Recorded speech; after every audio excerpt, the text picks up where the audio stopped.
Bienvenidos a un nuevo video. Vamos a adentrarnos en la mente de un auténtico gigante del siglo, estamos hablando de Gregorio Nacianceno. En concreto vamos a analizar los fragmentos de sus homilías sobre la Natividad, la 38 y la 39. Gregorio era una de las mentes más afiladas de la antigüedad. Por algo le llamaban el Demóstenes cristiano. Visualicemos una calle profusamente iluminada, en plena celebración festiva. Hay telas de seda finísimas por todas partes, adornos excesivos colgando de las puertas, banquetes que parecen no terminar nunca y olores a incienso y perfumes que cuestan una auténtica fortuna. La música resuena, el lujo desborda por cada esquina y, de repente, Gregorio se detiene, observa todo este despliegue sensorial y material, y lo define con dos palabras demoledoras. Lo llama estiércol caro. Lo dice desde una postura de profundo desdén intelectual. Hay que recordar que Gregorio venía de pasar casi 5 años en la soledad absoluta del desierto. 5 años purificando su mente en un retiro ascético riguroso. Resulta impactante que alguien capaz de articular discursos filosóficos tan refinados utilice un término tan escatológico como estiércol caro. Pero si se analiza el texto con detenimiento, se nota que este choque va mucho más allá de preferir el silencio al ruido. En estas homilías, él opone la adoración cristiana de Logos, que es la razón divina, la inteligencia estructuradora del universo, a los ritos paganos. Y subraya que a la razón suprema se la debe adorar precisamente con la mente y con la palabra. Describe los cultos de su época como un retroceso bestial. Señala que adoran a entidades que, literalmente, se alimentan del humo y la carne de los sacrificios. Y es ahí donde Gregorio despliega toda su artillería retórica. Utiliza las homilías no solo para exponer su teología, sino para diseccionar y ridiculizar los mitos en los que se basaba la cultura pagana. Su objetivo es demostrar que adorar ese panteón es una degradación de la racionalidad humana. Argumenta por qué sus creencias son filosóficamente absurdas. Menciona, por ejemplo, el mito de Pélope. Estela marinera. En esa historia, el rey Tántalo descuartiza a su propio hijo y se lo sirve en un banquete a los dioses para poner a prueba su omnisciencia. Lo cual, desde un punto de vista puramente filosófico, destroza la idea de la divinidad. O sea, si un dios puede ser engañado para cometer canibalismo, o si está sujeto al hambre física, entonces no es un ser supremo. Es simplemente un humano glorificado con apetitos un poco grotescos. Es decir, si tienen hambre y se les puede engañar, no son dioses. Señala el absurdo del mito de Zeus siendo ocultado en la isla de Creta. Según la leyenda, los curetes tenían que chucar sus espadas y escudos, montando un ruido tremendo con danzas, para que el dios Crono no escuchara llorar al bebé Zeus y se lo devorara. Filosóficamente, un dios que necesita ser escondido, que es vulnerable, y que puede ser asesinado por otra deidad, es una contradicción en sus propios términos. Gregorio también arremete contra el culto en Egipto. Específicamente en la ciudad de Menfis, donde adoraban al buey Apis. Para una mente educada en la filosofía clásica, someter el intelecto humano, que es la cumbre de la racionalidad, a la adoración de un animal mudo es invertir y pervertir el orden natural del cosmos. Es como si estuviera viendo a su civilización comportarse como alguien que tiene acceso a la biblioteca más grande y profunda del mundo. Pero decide pasar su vida entera adorando las sombras proyectadas en la pared de un callejón. Gregorio postula que la creación no fue un accidente caótico, sino un proceso en dos grandes fases. Primero, Dios concibe y trae a la existencia lo que él denomina el mundo inteligible. Este es el reino de las naturalezas invisibles, de los ángeles, de las mentes puras. Es un mundo inmaterial que refleja la luz divina directamente. Y solo después de que ese universo espiritual está cimentado y firme, Dios crea el mundo material y visible, que es el que conocemos, compuesto por la tierra, el cielo y todo el espectro físico. El texto menciona que los ángeles eran inmóviles para el mal, o al menos que tenían un movimiento dificilísimo hacia él por su cercanía a la fuente de la luz. Estar cerca de la luz no es lo mismo que ser la luz. Tienen libre albedrío. Gregorio utiliza la figura de Lucifer para ilustrar la mecánica de la soberbia. Esa desconexión voluntaria, ese orgullo de querer bastarse a sí mismo, es lo que lo precipita en la oscuridad y arrastra consigo a otras potencias. Y tras establecer esos dos mundos, el inteligible por un lado y el material por otro, el texto llega como al clímax del diseño divino, que es la creación del ser humano. Aquí Gregorio recoge el testigo de pensadores como Platón y Filón de Alejandría, pero le da un giro teológico. define al ser humano como una síntesis de esos dos mundos.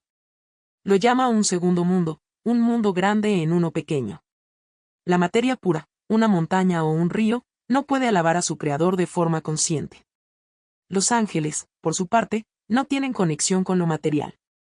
El ser humano es la única criatura que une ambos extremos. Es el punto exacto donde la materia y el espíritu se dan la mano para dar voz a toda la creación. Y aquí llegamos al desastre del paraíso. La lectura popular siempre ha sido la del castigo por comer una fruta prohibida porque sí.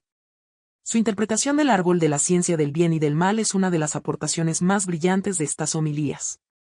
Gregorio afirma categóricamente que el árbol no era malo en sí mismo, ni estaba mal plantado. Y rechaza de plano la idea de que Dios prohibiera su fruto por pura envidia o tiranía. Fue la mentira que utilizó el diablo para engañarlos. Para Gregorio, el fruto del árbol representaba la contemplación directa y absoluta de Dios. Esa experiencia contemplativa es el bien supremo, no hay nada mejor. Pero era prematura para el estado evolutivo en el que se encontraban Adán y Eva.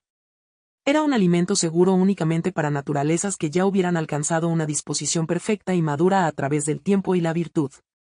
Empujados por la envidia del diablo y por su propia impaciencia, los seres humanos intentaron alcanzar la divinidad y abarcar el misterio absoluto por la vía rápida, saltándose todo el proceso de maduración. Ese indigestionarse de conocimiento divino, ese intentar ser dioses por cuenta propia antes de estar preparados, es lo que provocó la caída. Las consecuencias de ese colapso son fascinantes desde el punto de vista filosófico. El texto menciona que al ser expulsados fueron revestidos con túnicas de piel. Representa una alteración de su propia naturaleza. La tradición a la que pertenece Gregorio interpreta estas túnicas de piel como la mortalidad misma. Al caer, la naturaleza humana se vuelve más tosca, más densa.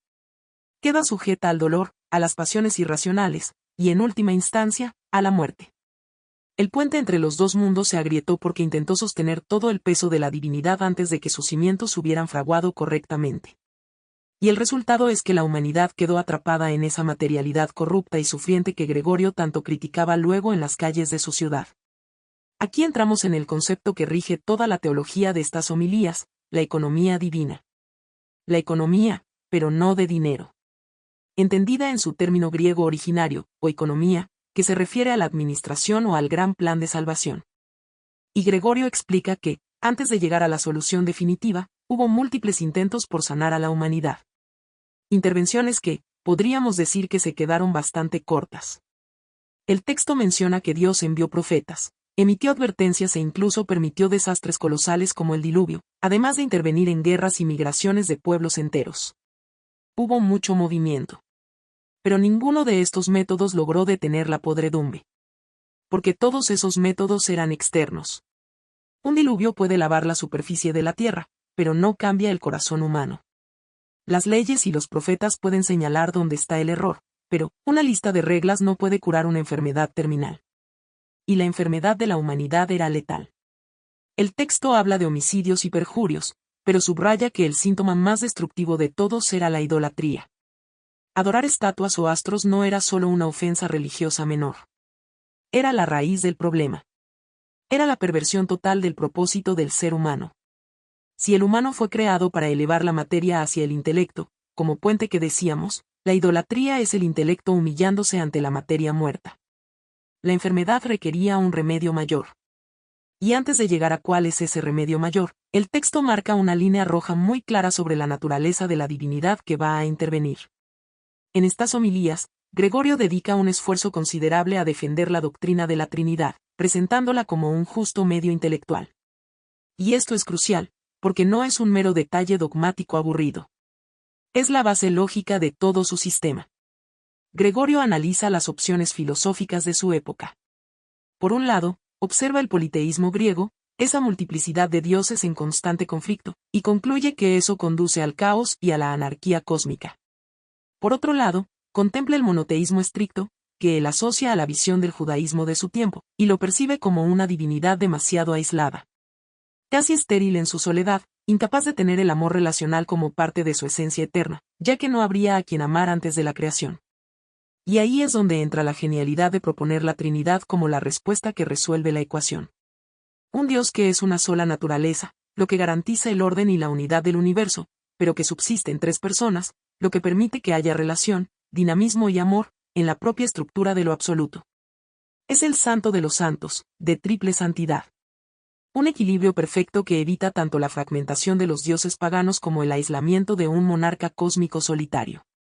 Y es precisamente la segunda persona de esta Trinidad, el Logos, la razón, la que protagoniza ese remedio mayor del que hablábamos hace un momento. Si el ser humano cayó por intentar ascender a la divinidad por sus propias fuerzas y se estrelló contra la materia mortal, pues la única manera de restaurarlo es que la divinidad haga el camino inverso.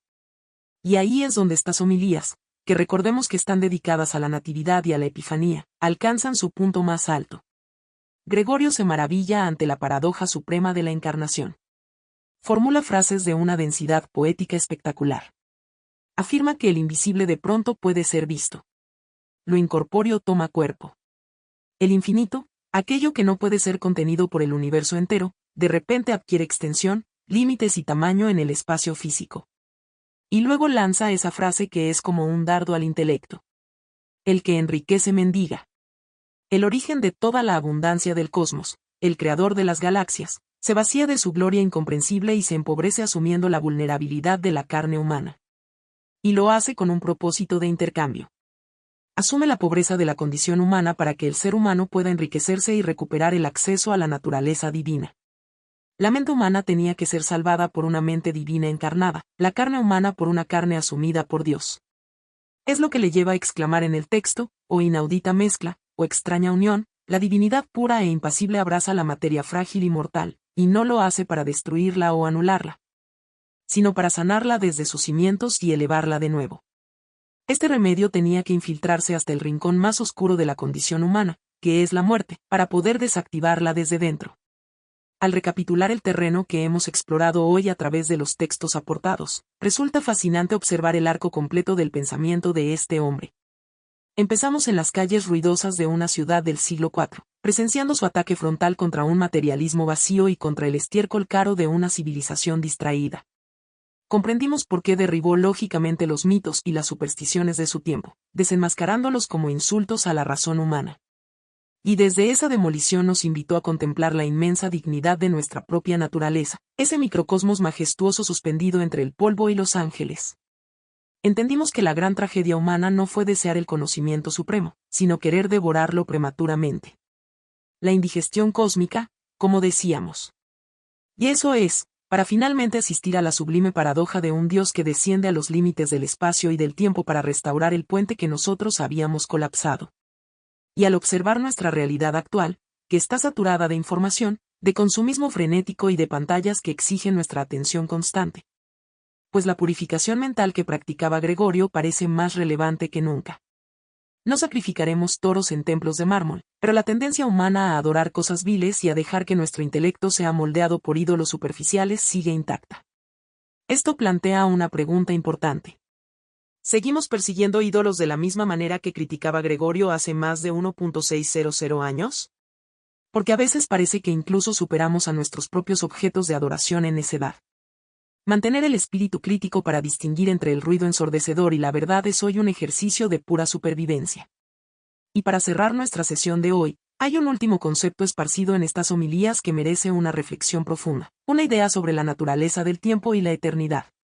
Es uno de los conceptos filosóficos más vertiginosos que aborda en su defensa de la naturaleza divina. Gregorio argumenta que cuando intentamos comprender a Dios, chocamos contra las limitaciones de nuestro propio lenguaje. Afirma que para Dios no existe el fue ni existe el será. Esos conceptos pertenecen exclusivamente a nuestra naturaleza caída. Porque el tiempo, en el fondo, no es más que la medida del movimiento, del cambio y de la decadencia. Todo lo material fluye y se escapa. Todo se marchita. Pero Dios, al ser perfecto y sumamente elegible, no cambia, no envejece y no transiciona. Por lo tanto, el tiempo no puede aplicarse a él. Para la divinidad, dictamina Gregorio, solo existe un absoluto y perpetuo es. La eternidad no es tener muchísimo tiempo hacia adelante, es estar completamente fuera del tiempo. Cabe imaginar qué ocurriría con nuestras ansiedades cotidianas. Cómo se disolverían nuestras prisas constantes, el estrés aplastante por el futuro, la melancolía por el pasado o el miedo a envejecer. Si nuestro intelecto pudiera asomarse y habitar temporalmente en esa realidad inalterable de la que hablaba Gregorio. Y hasta aquí el video de hoy. Hasta la próxima.